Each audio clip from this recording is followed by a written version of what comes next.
Dalam nama Bapa dan Putra dan Roh Kudus. Amin. Allah Bapa kami, sabdamu adalah pelita penuntun langkah kami dan obor penyuluh jalan kami. Kami ingin membaca dan merenungkan sabdamu, bersabdalah ya Tuhan, hambamu mendengarkan. Penuhilah hati kami dengan sabdamu. Sabdamu adalah kebenaran. Bersihkanlah pikiran kami dari keinginan yang menyesatkan. Bukalah diri kami agar dapat mendengarkan, merenungkan, menghayati dalam kehidupan kami setiap hari. Dengan pengantaran Kristus Tuhan kami. Amin. Tuhan bersamamu dan bersama rohmu. Inilah Injil suci menurut Yohanes. Dimuliakanlah Tuhan. Yesus berjalan keliling Galilea. Ia tidak mau tetap tinggal di Judea karena di sana orang-orang Yahudi berusaha untuk membunuhnya. Ketika itu sudah dekat hari raya orang Yahudi, yaitu hari raya Pondok Daun.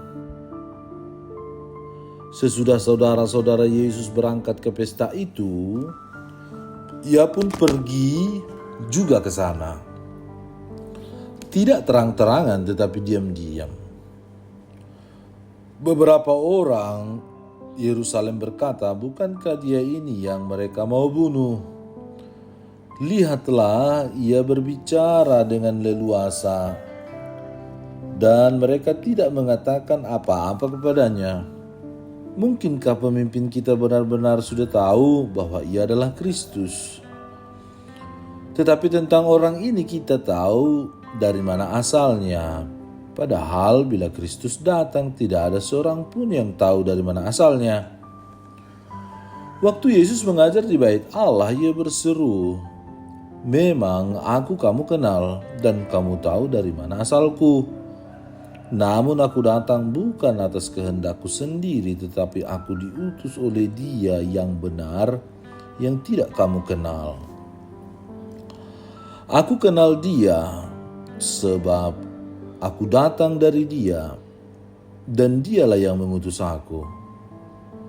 Mereka berusaha menangkap Yesus, tetapi tidak ada seorang pun yang menyentuh Dia, sebab saatnya belum tiba.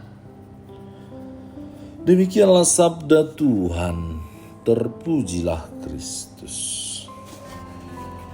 Rekan beriman yang terkasih, pertentangan tentang asal-usul Yesus menjadi topik yang selalu muncul dan menarik untuk didiskusikan. Bahkan sampai detik ini kalau kita menyimak diskusi dan perdebatan beda agama, beda iman dan kepercayaan, pastilah semua berkutat seputar pertanyaan siapa dan dari mana Yesus itu berasal.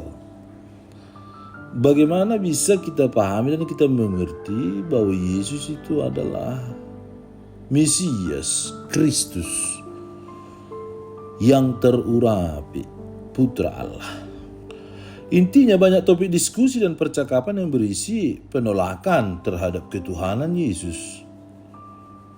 Dari sini kita bisa melihat dan menjadi sadar bahwa ternyata banyak orang menciptakan sendiri kriterianya tentang Allah.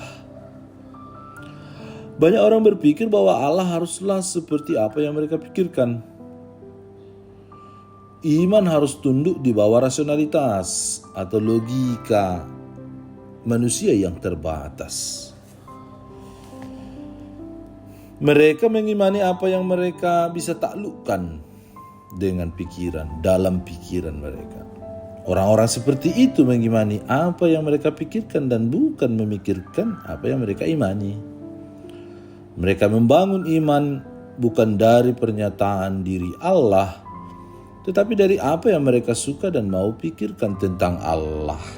bahkan menciptakan Allah mereka sendiri. Keimanan yang seperti itulah yang kerap menciptakan kegusaran dan kegaduhan dalam dunia ini. Keimanan seperti itulah yang akan selalu mencari pembenaran dengan jalan mengorbankan orang lain. Ketika sumbu pendek, kita ajak berdebat perihal ketuhanan Yesus dan tidak mampu mempertanggungjawabkan pernyataan atau tidak mampu menentang kebenaran yang kita wartakan, maka jurus terakhir yang dipakai adalah emosi, mencaci maki, merendahkan, mengejek, bahkan membuat aksi kekerasan. Kalau bisa menghilangkan orang-orang yang coba mempertahankan ketuhanan Yesus sendiri.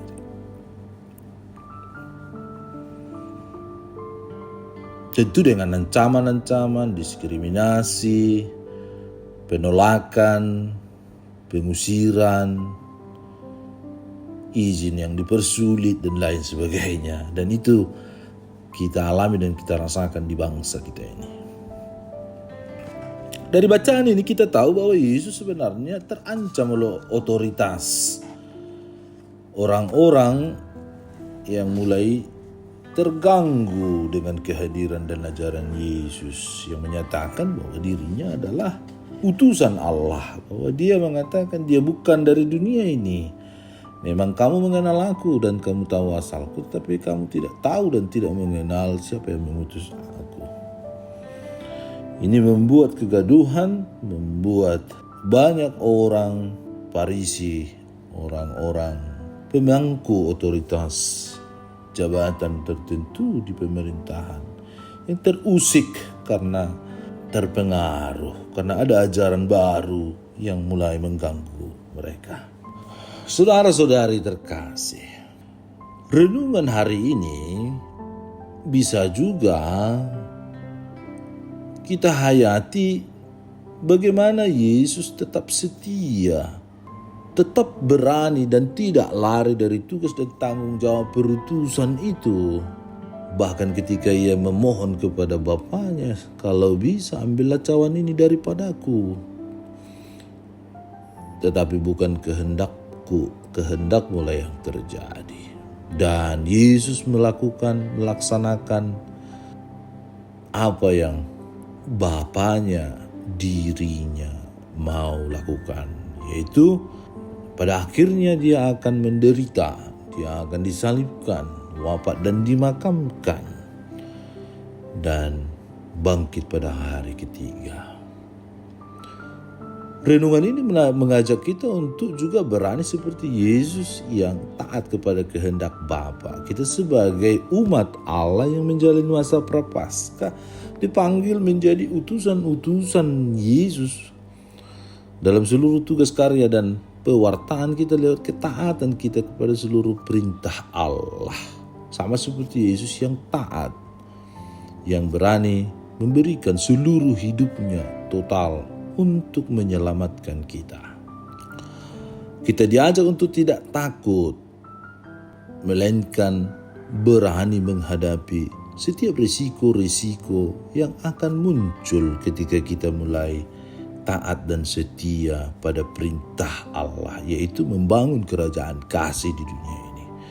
Kerajaan kebenaran, keadilan, keberpihakan, solidaritas, subsidiaritas kepada semua orang lewat kesaksian hidup kita. Kendati pun kita harus mungkin tidak sama seperti Yesus yang berani mati disalib, tetapi paling tidak mampu menanggung salib kita masing-masing, apapun itu bentuknya dalam kehidupan beriman kita, khususnya pada masa prapaskah ini. Tuhan memberkati. Allah Bapa yang Maha Baik, semoga kami senantiasa dibangun dalam kesatuan dengan Dikau sebagai sumber kehidupan dan keselamatan kami. Ajarilah kami untuk merasa lapar dan haus akan sabda-Mu, sehingga kami selalu mencari Dikau dalam kehidupan kami sehari-hari. Mampukan kami untuk tidak lagi mempersoalkan perihal siapa Engkau dalam hidup kami. Engkau satu-satunya Tuhan yang kami imani, Mesias Kristus yang terurapi, Putra Allah yang terkasih, Bapa kami yang kami kenal dan kami cintai. Kami dipanggil untuk menjadi utusan-Mu yang taat dan setia pada masa prapaskah. Bantu kami dengan Roh-Mu untuk kami sanggup menjadi saksi-saksi dengan pengantaran Kristus Tuhan kami. Amin. Allah Bapa kami, penuntun kehidupan, Engkau telah menuntun Abraham menuju tanah terjanji. Engkau juga menuntun bangsa Israel menuju tanah Yerusalem melalui tangan Musa. Kini kami umat-Mu keuskupan Padang sedang berjalan bersama dalam sinode kefikepan menuju keselamatan yang Engkau janjikan dalam diri Putra-Mu Yesus Kristus. Tuntunlah peziarahan hidup kami dengan kuasa Roh Kudus-Mu, agar kami tetap tabah, sabar dan setia menghadapi kesulitan dan tantangan hidup. Bimbinglah kami supaya mampu berjalan bersama, saling meneguhkan dalam iman, harapan, dan kasih. Bunda Maria, doakanlah kami putra-putrimu sepanjang sinode kefikepan ini berlangsung. Ya Bapa, Engkau kami sembah dan muliakan, kini dan sepanjang masa. Amin. Tuhan bersamamu dan bersama rohmu. Semoga saudara sekalian dilindungi, dibimbing, dan diberkati oleh Allah yang Maha Kuasa, Bapa dan Putra dan Roh Kudus. Amin.